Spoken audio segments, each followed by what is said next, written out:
దేవుడు ఎంతో కాలము నుండి నిన్ను చూసి ఉన్నతమైన స్థితికి హెచ్చించాలని ఆశపడుతున్నాడు. అయితే ఆయన కోరుకునేది దీనత్వం. నేను పదే పదే ఈ మాట చెప్తున్నాను. ఆయన దీనులను ఉన్నతమైన స్థలములో ఉంచును. ఆయనే ఉంచుతాడు. నేను ఎగబడలేను, నేను ఆ స్థలంలోకి పోలేను, అస్సలు ఆయనే ఉంచుతాడు. కాబట్టి ఆ కృపగల దేవుడు మనల్ని అందరినీ ప్రపంచంలో అందరినీ చూస్తున్నాడు.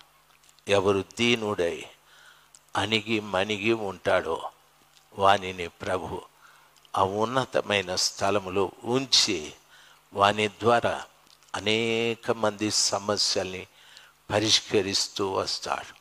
ఆ గొప్ప స్థితి ఈ రాత్రి వాక్యం వింటున్న ప్రతి బిడ్డకు ఆయన కలగజేయుటకు సిద్ధంగా ఉన్నాడు.